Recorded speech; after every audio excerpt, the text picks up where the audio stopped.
আজকে আমি তাজা ফ্রেশ একদম শোল মাছ রান্না করব নতুন আলু দিয়ে। আর এইভাবে রান্না করলে কিন্তু এই শোল মাছটা খেতে অনেক বেশি মজা লাগে, আর সাথে থাকবে বাঁধাকপি ভাজি। আর এই মাছটা নতুন আলু দিয়ে যদি করা যায় না, তাহলে অনেক বেশি মজা লাগে। সবজি দিয়ে খেতেও তো লাউয়ের সাথে অসাধারণ, তবে নতুন আলু দিয়ে খাওয়ার কিন্তু মজাই আলাদা। আর শীতের সবজি রাতের বেলাতে কিন্তু রুটি দিয়ে বাঁধাকপি আর নতুন আলু ভাজি করলে কিন্তু অনেক মজা লাগে খেতে, এটা তো আর বলতে বাকি রাখে না। আর ডাল সাথে তো থাকতে হবে, তো এখানে ঘন ডাল রান্না করব। তো আশা করছি তোমাদের ভিডিওটা অনেক ভালো লাগবে, অবশ্যই তোমরা লাস্ট অব্দি ভিডিওটা দেখবে। চুলাতে আমি একটা কড়াই বসিয়ে দিয়েছি, তারপরে পেঁয়াজ কুচি দিয়ে দিলাম। পেঁয়াজটাকে একদম লাল লাল করে ভেজে নিব যতক্ষণ না পেঁয়াজের কাঁচা গন্ধটা চলে যায়। পেঁয়াজটা ভালোভাবে ভাজলে কিন্তু মশলার কালারটা অনেক বেশি সুন্দর হয়। তো পেঁয়াজ ভাজা হয়ে গেছে, আমি এখন পানি দিয়ে বাটা মশলাগুলো দিয়ে দিচ্ছি। এখানে 3 চামচের মতো বাটা মশলা দিয়েছি।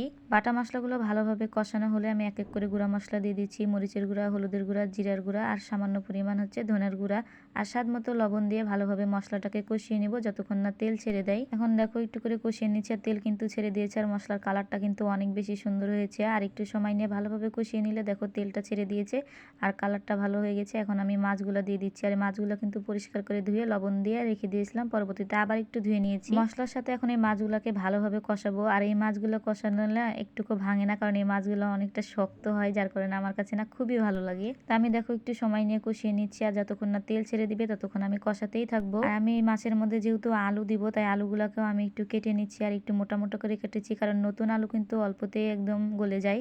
আর এদিকে মাছটাও কিন্তু সুন্দর মতো কষিয়ে নিয়েছি। কালারটা শুধু তোমরা দেখো, এখনই কিন্তু খাওয়া যাবে, দেখেই আমার খেতে ইচ্ছে করছে। তো এখানে আমি দেখো মোটা মোটা করে আলুগুলো কেটে নিয়েছিলাম, সেই আলুগুলো দিয়ে দিলাম। এখানে আমি বড় সাইজের 2টা আলু নিয়েছি। এখন আলু দিয়ে ভালোভাবে মাছের সাথে কষিয়ে নিচ্ছি। কিছুক্ষণ এভাবে নাড়াচাড়া করবো, না হলে নিচে আবার লেগে যেতে পারে, কারণ মশলা আছে। আর ওইভাবে যদি না নাড়াচাড়া করা যায় তাহলে নিচে পুড়ে গেলে তখন আবার একটা পোড়া ভাব চলে আসবে। তো ভালোভাবে কষানো হয়ে গেছে, এখন আমি পানি দিয়ে দিলাম। আর পানি দেখো একদম পরিমাণ মতো পানি দিয়েছি, যাতে আলুটা সিদ্ধ হয়ে যায় আর মাছটা ভালোভাবে সিদ্ধ হয়ে যায়। তো এখন ঢাকনা দিয়ে ঢেকে রেখে দিব।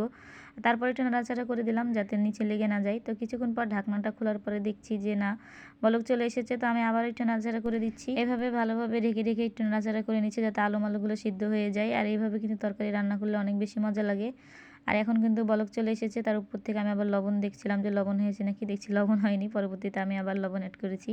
আর উপর থেকে দেখো আমি ধনের পাতা দিয়ে দিলাম। আর শীতের সময় ধনের পাতা দিলে কিন্তু তরকারিতে অন্যরকম একটা ফ্লেভার আসে, আর খেতে কিন্তু অনেক বেশি মজা লাগে। তো তোমাদেরকে উপর থেকে একটু দেখিয়ে দিচ্ছি। রান্না কিন্তু আমার প্রায় কমপ্লিট হয়ে গেছে, আমি কিন্তু চুলার জালটা অফ করে দিয়েছি। তো তোমাদেরকে কাছে থেকে একটু দেখিয়ে দিচ্ছি। দেখো লাস্টে যখন ঠান্ডা হয়ে যাবে তরকারির কালারটা কিন্তু আরো বেশি লোভনীয় হবে। এই দেখো একদম তরকারিটা ঠান্ডা হওয়ার পরের কালারটা তোমাদেরকে দেখাচ্ছি। দেখো একদম জমে গেছে, আর দেখতে কিন্তু অনেক বেশি মজা লাগছিল। তো খেতে নিশ্চয়ই অনেক মজাই হবে। তো এইদিকে আমি কিন্তু আবার বাঁধাকপি ভাজি করব, যার কারণে কড়াইটা বসিয়ে দিয়ে এখানে পেঁয়াজ আর কাঁচামরিচ দিয়েছি, সামান্য পরিমাণ হলুদ আর লবণ দিয়ে এটাকে ভালোভাবে ভেজে নিব। আর রাতের বেলায় কিন্তু ভাত খেতে একদমই ভালো লাগে না, রুটির সাথে যদি নতুন আলু দিয়ে বাঁধাকপি ভাজি করা হয় না, তাহলে খেতে কিন্তু অনেক বেশি মজা লাগে। রাতের ভাজিটা আমি একদম দুপুরবেলাতেই করে নিচ্ছি, যাতে রাতে আর কোনো রকম প্যারা না থাকে। আর এভাবে ভাজি করে খেতে কিন্তু অনেক বেশি মজা লাগে। তো বাঁধাকপিটা দেওয়ার পর একটু নাড়াচাড়া করে নিচ্ছি, তারপরে দিয়ে দিব নতুন আলু। তো এই আলুগুলো কিন্তু আমি একদম টুকরা টুকরা করে কেটে নিয়েছি। এভাবে দিলে কিন্তু আলুটা একদম ভালোভাবে এমনই থাকে, কিন্তু খেতে অনেক বেশি মজা লাগে আমার কাছে। আলু দিয়ে মাছ ভুনা করলাম, বাঁধাকপি ভাজি, সাথে যদি একটু ঘন ডাল থাকে তাহলে তো ওয়াও। তো এদিকে আমি ডালটাকে প্রেসার কুকারে কাঁচামরিচ, রসুন আর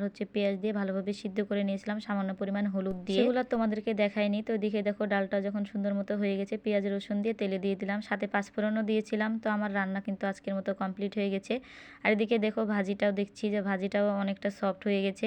তো কিছুক্ষণ নাড়াচাড়া করে করে দিচ্ছি, যতক্ষণ না তেল বের হয়ে যাবে ততক্ষণ ভাজিটা এভাবে নাড়াচাড়া করতেই থাকবো। শীতকালে কিন্তু আমাকে বাঁধাকপি ভাজি খেতে অনেক বেশি মজা লাগে। তোমাদের কাছে কেমন লাগে অবশ্যই কিন্তু জানিও। দেখো আমাদের ভাজিটাও কিন্তু হয়ে গেছে, আর আমার আজকে রান্না বান্নাও কিন্তু প্রায় সব কমপ্লিট হয়ে গেছে। সবাইকে আসসালামু আলাইকুম, সবাই ভালো থাকবে, আল্লাহ হাফেজ।